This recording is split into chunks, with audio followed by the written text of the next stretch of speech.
Assalamualaikum warahmatullahi wabarakatuh. Perkenalkan, nama saya Nahda Lufiana dengan NIM C1E1240012 dari Program Studi Kewirausahaan Angkatan 2024. Nah, pada kesempatan kali ini, saya akan menganalisis sebuah jurnal yang sangat relevan dengan kehidupan kita, yaitu jurnal dengan judul Hak dan Kewajiban Warga Negara Berdasarkan Hukum yang Ada di Indonesia.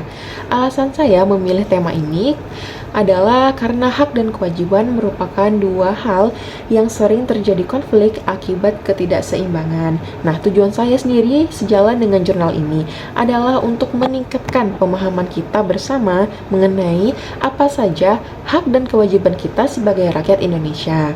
Dengan begitu, kita bisa lebih menghargai hak milik kita sendiri, hak orang lain, dan yang terpenting selalu memenuhi kewajiban kita sebagai warga negara. Nah, konsep dasar, metode, dan masalah dari jurnal ini, yaitu jurnal ini menyoroti sebuah fakta penting. Meskipun setiap warga negara berhak atas kehidupan yang pantas, kenyataannya masih banyak yang belum mengalaminya.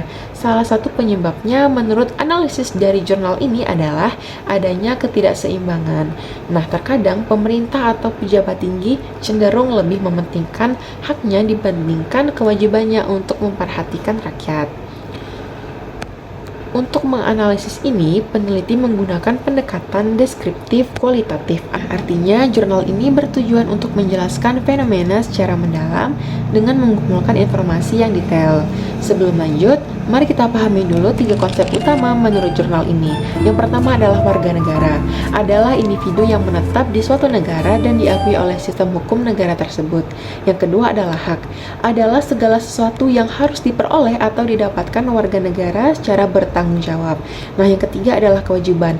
Adalah segala sesuatu yang harus kita laksanakan untuk menjadi anggota masyarakat yang bertanggung jawab. Hak-hak warga negara. Undang-Undang Dasar 1945 menjamin berbagai hak fundamental. Jurnal ini menyoroti beberapa di antaranya. Yang pertama adalah hak atas pekerjaan dan penghidupan yang layak di pasal 27 ayat 2. Ini adalah hak dasar. Namun, jurnal ini juga mencatat fakta bahwa terbatasnya lapangan pekerjaan di dalam negeri kita masih menjadi tantangan yang menyebabkan banyak warga negara kita mencari pekerjaan di luar negeri. Yang kedua adalah hak untuk beragama, pasal 29 ayat 2. Jurnal ini menekankan bahwa hak beragama adalah hak yang melekat pada setiap individu. Negara menjamin kebebasan kita untuk memeluk agama dan beribadah sesuai kepercayaannya masing-masing. Yang ketiga adalah hak untuk memperoleh pendidikan di pasal 31 ayat 1. Pendidikan adalah fondasi kemajuan bangsa. Jurnal ini mengidentifikasikan pendidikan sebagai upaya untuk mengembangkan kepribadian, bakat, dan keterampilan. Negara dianggap maju jika sistem pendidikannya berkembang pesat dan memadai. Yang keempat adalah hak mendapat perlindungan hukum. Di pasal 28D ayat 1, ini adalah hak yang sangat penting agar setiap warga negara merasa nyaman dalam segala bidang kehidupan. Kita berhak atas pengakuan dan perlindungan hukum yang setara tanpa diskriminasi. Nah, yang kelima adalah hak ikut serta dalam bela negara di pasal 27 ayat 3. Menariknya, selain kewajiban, ini juga adalah hak. Hak ini didasari oleh semangat dan keberanian, rasa cinta pada tanah air Nusantara, dan kesadaran berbangsa yang berlandaskan Pancasila serta Undang-Undang Dasar tahun 1945. Nah, baik, selanjutnya kita masuk ke bagian 4, yaitu kewajiban warga negara. Tentu saja, di mana ada hak, di situ ada kewajiban. Jurnal ini merinci beberapa kewajiban utama kita. Yang pertama adalah wajib untuk mematuhi hukum dan pemerintahan di pasal 27 ayat 1. Ini adalah kewajiban dasar yang mengikat setiap warga negara tanpa pengecualian. Yang kedua adalah wajib untuk menghormati hak asasi manusia atau HAM orang lain di pasal 28J ayat 1. Ini adalah inti dari keseimbangan. Hak kita dibatasi oleh hak orang lain dan kita wajib untuk menghormatinya. Yang ketiga adalah wajib tunduk pada pembatasan undang-undang di pasal 27J ayat 2. Mengapa hak kita perlu dibatasi? Jurnal ini menjelaskan tujuannya adalah untuk menjamin pengakuan dan penghormatan terhadap hak dan kebebasan orang lain. Selain itu, juga untuk memenuhi tuntutan atau keadilan yang terkait dengan moralitas, nilai agama, dan ketertiban umum. Yang keempat adalah wajib ikut serta dalam pertahanan dan keamanan negara di pasal 30 ayat 1. Seperti yang tadi disebutkan, ini adalah hak sekaligus kewajiban kita untuk turut serta dalam upaya pembelaan negara dan keamanan.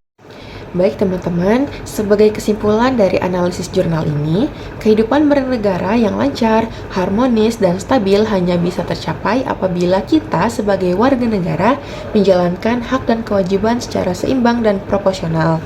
Jurnal ini juga mengidentifikasi akar masalah pelanggaran yang sering terjadi. Di antaranya yang pertama adalah pelanggaran hak terjadi ketika warga negara tidak dapat menggunakan hak hukumnya sebagaimana mestinya. Yang kedua, sementara pengingkaran kewajiban seringkali dapat ditelusuri kembali ke sikap keegoisan yang tinggi dari setiap warga negara. Oleh karena itu, jurnal ini memberikan saran bahwa perlu adanya peningkatan komitmen bersama, baik dari pemerintahan maupun warga negara itu sendiri, untuk dapat memenuhi hak dan kewajibannya sebagaimana mestinya.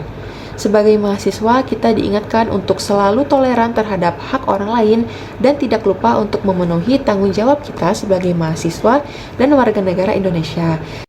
Nah, sekian analisis jurnal dari saya. Semoga bermanfaat. Terima kasih atas perhatiannya dan wassalamualaikum warahmatullahi wabarakatuh.